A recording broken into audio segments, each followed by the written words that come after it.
Hello everyone, welcome to my channel. जैसे कि हमने लास्ट पार्ट में देखा था, युवान जो रहता है वो एंड्रयू से जलता रहता है, जो कि एग्जिस्ट ही नहीं करता है। और वो कहता है कि मुँह सिर्फ मेरा है, और वो उसके लिए बदलना चाहता है, एंड्रयू जैसा ही थोड़ा लुक करना चाहता है, यानी कि जेलस फील कर रहा है। तो हम लोग आगे का पार्ट शुरू करते हैं। तो हमें नेक्स्ट डे में लेबोरेटरी का सीन दिखाया जाता है, जहाँ मुँह एंटर करता है तो उसकी जो क्लासमेट रहती है वो साइड हो जाती है, जिसको देख के ना मुँह बहुत खुश हो जाता है, क्योंकि वरना हमेशा टांग लड़ाते रहते हैं ना वो लोग। तो थैंक यू बोलता है, और वो मतलब टेबल में बैठ के सोचता रहता है कि जब से सौम्य अंशु मुझे घर छोड़ने गया है, तब से मेरे जो क्लासमेट हैं लैब के, उन लोग का बर्ताव थोड़ा सा चेंज हो गया है। जो उसकी क्लासमेट है जाओ मेंग, वो भी बहुत नाइस हो गई है मेरे साइड। और जैंग रोआन, जो मुझे हमेशा बुली करता था, तंग करता था, आजकल वो भी मुझे तंग नहीं करता है और एकदम नाइस बिहेव करता है। फिर हमें युआन के पास एक क्लासमेट जाके बोलता है कि ब्रदर युआन, मुझे कुछ आपसे पूछना है। तभी उसको याद आता है और बोलता है कि oh I am sorry brother Yuan, मुझे लगा कि आपका गले का दर्द ठीक हो गया होगा। जैसे कि हमें बताया गया था ना कि शोंगयान का जो है गले में थोड़ा सा दर्द है, इसलिए बात नहीं कर रहा है, बट एक्चुअली नहीं है। और दूसरे साइड मुँह थोड़ा सा ना डिसअपॉइंटेड रहता है और सोचता रहता है कि पता नहीं एंडी को क्या हो गया है, वो आजकल अजीब से बर्ताव कर रहा है। आज अब से तो वो ज़्यादा ही साइलेंट और कोल्ड बिहेव करता है। लास्ट टाइम से हमारी बात भी नहीं हुई है। पता नहीं ऐसा मैंने क्या कर दिया, क्या वो मेरे से डिसअपॉइंटेड है? फिर उसकी जो क्लासमेट रहती है वो आके बोलती है कि फैंग जिमू, क्या तुम आज रात फ्री हो? आई मीन सोंगयुआन और मैंने हम लोग प्लान किए हैं कि हम लोग ग्रोसरी शॉपिंग करने जाएँ, तो क्या तुम हम लोग के साथ जाना चाहोगे? फिर मुँह रहता है युआन के साइड देखता है और बोलता है कि आई एम सॉरी, मेरा आज का रात कोई और प्लान है, तो मैं वहीं जाऊँगा। तो गर्ल बोलती है कि ठीक है, और दूसरे साइड हमें युआन को दिखाया जाता है, जो बहुत ही डिसअपॉइंटेड हो जाता है, क्योंकि उसको लगा कि वो उसके साथ जाएगा, क्योंकि वो चाहता है ना कि वो एंड्रयू को भूल जाए और मुझसे मतलब फ्रेंडशिप करे, दोस्ती करे। बट ऐसा नहीं हुआ। फिर हमें थोड़ी देर बाद वो है अपनी लैबोरेटरी बिल्डिंग से बाहर निकलता है और देखता है कि जो बाकी उसके क्लासमेट हैं, वो लोग बहुत खुश हो जाते हैं क्लास से बाहर निकलने के बाद। वो लोग प्लान करते हैं कि चिल आउट करने के, बट मुँह के साथ तो कोई फ्रेंड ही नहीं है ना, तो वो सोचता रहता है कि कितना अच्छा है कि सब लोग एक दूसरे के साथ इंजॉय कर रहे हैं, अपनी जो लाइफ है वो जी रहे हैं। और फिर अपने फ़ोन को देखता है और वो देखता है कि अभी तक एंडी ने उसके मैसेजेस का कोई रिप्लाई नहीं किया है। फिर वो मन में सोचता है कि क्या मैंने कुछ गलत कर दिया है? क्या मैं उससे पूछूं? क्या मैं बोलूं कि मैंने जो गलत किया उसको सुधार सकता हूँ क्या? बट वो ऐसा कुछ करता नहीं है और बोलता है कि शायद वो मुझे अवॉइड ही कर रहा है। फिर ऐसे ही कुछ दिन बीत जाते हैं। वो अपने घर पे रहता है और सोचता रहता है कि ऐसा क्या हो गया जो एंड्रयू मुझे अभी तक एक बार भी कोई मैसेज नहीं करा है। तभी उसके फ़ोन पे मैसेज आता है और वो उसकी मम्मी का रहता है और बोलता है कि बेटा, क्या तुम्हारे पास पैसे रिसीव हो चुके हैं? तो वो बोलता है कि हाँ, मुझे रिसीव हो चुके हैं। तो उसकी जो छोटी सिस्टर रहती है बोलती है कि ठीक है, अच्छे से रहना भैया। तो उसकी मम्मी बोलती है कि तुम अपना स्टडी पे फ़ोकस करो और पैसे की चिंता तुम मत करो, as a her family member बोलता है। तो मुँह बोलता है और उसके बाद उसके थोड़ी देर बाद प्रोफ़ेसर का मैसेज आता है। उसके प्रोफ़ेसर बोलते हैं कि ज़ाओ फ़ैंग, मुझे लगता है कि तुम प्रोफ़ेसर बनने के बहुत ही लायक हो और ये तुम्हारे लिए अपॉर्चुनिटी है, क्योंकि तुम बहुत ब्रिलियंट स्टूडेंट हो। तुम्हारी जो ऑब्ज़र्वेशन स्किल है बहुत अच्छी है और तुम क्लेवर हो और तुम्हारे पास वो हर खूबियाँ है जो तुम्हें एक प्रोफ़ेसर बना सकता है। तो क्या तुम इस एप्लीकेशंस को डालना चाहते हो? तो जो मुँह रहता है वो बोलता है कि थैंक यू सर, मैं ज़रूर इसके लिए ट्राई करूँगा। फिर उसे थोड़ी देर बाद उसका जो फ्रेंड रहता है वांग बेई बेई, उसका मैसेज आता है कि जाऊँ, मैं तुम्हें बहुत मिस कर रहा हूँ, तुम वापस कब आओगे? और तुम्हारा बर्थडे भी तो आ रहा है ना, क्या तुम इस बर्थडे पे यहाँ वापस आओगे? तो सडनली मुँह को एकदम रियलाइज़ होता है, व्हाट? मेरा बर्थडे? देखो बेचारे को अपना बर्थडे याद नहीं है। तो बोलता है कि मैं इस दिनों कितना बिज़ी रह गया कि मुझे अपना खुद का बर्थडे भी भूल गया। मैं इस संडे को अपना बर्थडे ज़रूर सेलिब्रेशन करूँगा। ऐसा करके ब्रश साफ करता रहता है दाँतों को। फिर उसके बाद वो सोचता है कि हाँ, मैं इसी संडे को अपना बर्थडे ज़रूर सेलिब्रेट करूँगा और मैं शॉपिंग करने जाऊँगा डाउनटाउन और वहाँ से एक केक खरीदूँगा और मैं अपने रूम में आके बैठ के उसको खाऊँगा। ऐसा करके वो प्लान करता रहता है, बट अभी भी उसका ध्यान सिर्फ़ एंड्रयू के साथ रहता है कि उसने मेरे को मैसेज क्यों नहीं किया। वो अपने आप को जितना भी खुश करने की कोशिश कर रहा है, बट वो रह नहीं पाता है। और बोलता है कि अभी तक उसने मेरे को रिप्लाई नहीं किया, क्या मुझे सही में जाना चाहिए? फिर संडे को वो जैसा उसने प्लान किया था कि वो एक केक खरीदेगा, बाहर जाएगा और अपना बर्थडे सेलिब्रेट करेगा, तो वैसे ही करता है।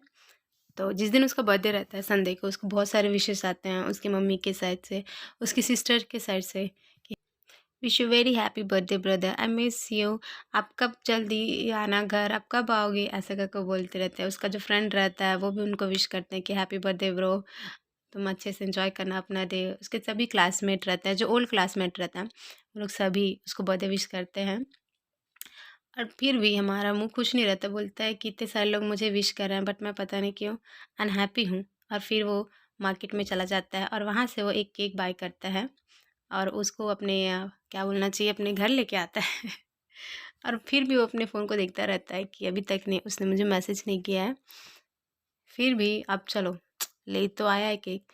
फिर वो प्लान करता है कि क्यों ना मैं उस बर्थडे केक को एंड्रू के साइड सेंड कर दूँ। तो बोलता है कि हाँ, आज मेरा बर्थडे है, मैं जो चाहे वो कर सकता हूँ। और वो वैसे ही करता है, उस केक का पिक सेंड करता है। एंडी को बोलता है कि मुझे ना एक इमरजेंसी हेल्प चाहिए, क्या तुम्हारे पास लाइटर है? मुझे एक्चुअली कैंडल जलानी है। तो तुरंत ही उसे एंडी का कॉल आ जाता है और वो देखते ही हमारा मुँह एकदम खुश हो जाता है भाई, एकदम चमक जाता है। और वो एकदम ना सॉफ्टली बोलता है कि हेलो। तो दूसरे साइड से रिप्लाई आता है, क्या आज तुम्हारा बर्थडे है? मुँह ऐसे करके बोलता है और बोलता है कि ओह, तो तुमने मुझे पहले क्यों नहीं बताया? और वो टेबल को स्क्रैच करता रहता है। मुँह बोलता है कि मुझे लगा कि तुम बहुत बिजी हो, तुमने मेरे सारे मैसेज का एक भी रिप्लाई नहीं किया। तो दूसरे साइड से बोलता है कि एक्चुअली मैं अभी बिजी नहीं था, कुछ टाइम पहले बिजी था, पर तुमने मुझे बताया क्यों नहीं? हम्म मुझे लगा कि तुम मुझे कॉल करोगे, ऐसा मुँह बोलता है। ओके, ये सब छोड़ो, पहले तुम ये बताओ कि तुमने आज के दिन कैसे बिताया? तो हमारा मुँह याद करता है और बोलता है कि आज मैं डाउनटाउन गया था और मैं वहाँ से केक ख़रीदा हूँ। मुझे बहुत सारी ब्लेसिंग मिली, मेरी फैमिली से मिले, मेरे सिस्टर्स से मिले, मेरे डैड से मिले हैं। तो जैसे ही वो सिस्टर बोलता है, तो बोलता है कि हाँ, तुम्हारी एक सिस्टर भी है? तो मुँह रहता है, बोलता है कि हाँ, मेरी बायोलॉजिकल सिस्टर है। वो बहुत ही ब्यूटीफुल है, बहुत ही इंटेलिजेंट है, अभी वो सीनियर ईयर में है। ओह! मतलब क्या वो बहुत सुंदर भी होगी? तो इस बीच ना मुँह बहुत साइलेंट हो जाता है, क्योंकि उसके पास कुछ रहा ही नहीं ना बात करने के लिए।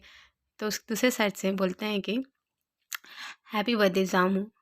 तो हमारा जो मुँह रहता है बहुत साइलेंटली होके बोलता है कि थैंक यू एंड्रयू। और फिर वो स्पीकर पे रखता है फ़ोन को और बोलता है कि मुझे समझ नहीं आता कि तुम किस टाइप के पर्सन हो, आई मीन तुम बिलीव करते हो लव पे? तो उसका कोई रिप्लाई नहीं आता है। तो हमारा जो मुँह रहता है ना, वो बोलता है कि ठीक है, मैं भी रखता हूँ, और वो कॉल कट कर देता है क्योंकि उसको भी पता था कि उसको कुछ रिप्लाई आएगा नहीं, तो क्या मतलब बात करने का।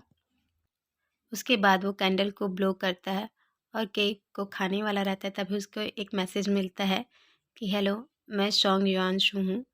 एक्चुअली मेरी कार ख़राब हो गई है तुम्हारे घर के सामने, मुझे तुम्हारा नंबर मिला, क्योंकि मैं ज़्यादा बात नहीं कर सकता हूँ क्योंकि उसको पेन है ना, तो मैं कम्युनिकेट नहीं कर पा रहा हूँ किसी से। क्या तुम नीचे आ सकते हो मेरी मदद के लिए? तो जैसे ही ये मुँह पड़ता है, बोलता है कि क्या ये सॉन्ग युआन है? मतलब क्या वो सही में उसको मेरी मदद की ज़रूरत है? मतलब वो बिना सोचे समझे एकदम, क्या बोलना चाहिए यार, हेल्पिंग नेचर पर्सन। तो वो तुरंत ही बोलता है कि हाँ, तुम रुको, मैं थोड़ी देर में ही आ रहा हूँ। और वो बाहर निकल जाता है। जैसे ही वो बाहर अपार्टमेंट से बाहर निकलता है, तो उसको बहुत ठंडी लगती रहती है और वो काँपते रहता है और बोलता है कि माय गॉड, ये कितना ठंडा है बाहर। ऐसा लग रहा है जैसे कि मैं जम जाऊँगा, और जो रहता है जैकेट उसको वो कवर अप करता है अपनी बॉडी से। और वो तुरंत उसे फिर से एक मैसेज रिसीव मिलता है सॉन्ग यॉन्शू का कि मैं इस साइड वाले जो 2 रोड जहाँ से कटते हैं वहीं पास हूँ, तो तुम जल्दी से आ जाओ। जैसे ही मुँह उसके पास पहुँचता है, गाड़ी का बहुत अजीब सा स्मेल आता रहता है। बोलता है कि ये तो बहुत अजीब सा स्मेल आ रहा है, जैसे कि कोई टायर फटा है। तो जो युवान रहता है वो अपने जो उँगलियाँ रहता है उसको दिखाते हुए बोलता है कि एक नहीं, 2 है, 2 फिंगर ऐसे करता है। ओह! 2, तो मैं क्या कर सकता हूँ इसमें? तो हमारा जो युवान रहता है, वो देखता है कि ना मुँह बहुत काँप रहा है, और वो बोलता है कि एक्चुअली मुझे एक्सपीरियंस नहीं है ना, इसे कैसे डील करना है, तो मैं किसी और को कॉल करता हूँ, तुम जानते हो क्या? बट युवान उसको देखता रहता है, बोलता है कि अरे छोटा सा बनी है जो एकदम काँप रहा है। तो जो रहता है ना अपना जैकेट निकाल के मुँह के बहुत नज़दीक जाके उसको कवर करता है और बोलता है कि तुम्हें ठंडी लग रही होगी, मतलब एज़ अ साइन लैंग्वेज बोलता है। तो क्योंकि मुँह और युवान बहुत नज़दीक आते हैं तो ना मुँह बहुत जल्दी से उसे पीछे हट जाता है और वो बोलता है कि इसके पास तो सिर्फ़ एक ही शर्ट बस है, उसको क्या ठंडी नहीं लग रही होगी? फिर वो बोलता है कि नहीं तुम इससे पहनो, और वो उसका कोट रहता है जो उसने दिया था उसको उतारता रहता है। तो युवान उसको वापस से बोलता है कि नहीं ठीक है रखो, ऐसा पैट करता है उसके शोल्डर पे। और फिर वो अपने मैसेज फ़ोन को दिखाते हुए बोलता है कि मैसेज में कि तुम ना कार इंश्योरेंस कंपनी को कॉल करो। फिर वो तब भी ना मुँह बस उसको देखता रहता है, बोलता है कि अब बात बहुत ठंडी है, तुम अपना ये कोट लो ऐसा करके। फिर इवान बोलता है कि प्लीज़ जल्दी से सिचुएशन को हैंडल करो, मतलब जितना जल्दी हो सकेगा ऐसा करके। तो बोलते हैं कि हाँ, ये तो 2 टायर है ना फ्लैट हो गई है, तो ठीक है। तो फिर ना वो देखता रहता है कि ना ये तो बहुत ठंडी है, मतलब यहाँ से तो नहीं हो पाएगा। फिर बोलता है कि यार इसको ठंडी लग रही होगी, और फिर उसके हाथ को टच करता है, बोलता है कि कितना इसका हाथ बहुत ठंडा हो गया है, और झटके से अपने हाथ को दूर कर लेता है। और दूसरे साइड हमारा युवान बहुत खुश होता रहता है। फिर वो घबराते हुए बोलता है कि मेरा घर उतना दूर नहीं है, जब तक ये बन नहीं जाता तब तक तुम चलो मेरे घर चलो, बाहर बहुत ठंडी है ना। तो बस क्या, युवान तो इसी का वेट करता रहता है और बोलता रहता है कि हाँ, बाहर बहुत ठंडी है, मैं खड़ा नहीं रह सकता हूँ और तुम किसका इंतज़ार कर रहे हो? चलो, चलो जल्दी चलो, मुझे अपने घर लेके चलो। तो फिर ना हमारा मुँह बहुत क्यूट सा बोलता है कि ठीक है चलो, और बोलता रहता है कि मेरा घर बहुत छोटा है, बहुत स्मॉल है और बहुत मतलब इधर-उधर सामान फैला हुआ है। फिर भी युवान बस उसको देखता रहता है, उसके साथ चलता रहता है, बस नोटिस करता रहता है उसको क्या कर रहा है। तो आज का पार्ट मैं यही ख़त्म कर रही हूँ। आई होप ये जो वीडियो है आपको अच्छी लग रही होगी। यदि आपको अच्छी लग रही है तो आप इसको लाइक करें, और यदि नए हैं तो चैनल को ज़रूर सब्सक्राइब करें और अपने फ्रेंड्स लोग को भी शेयर करें। Thank you. Bye bye.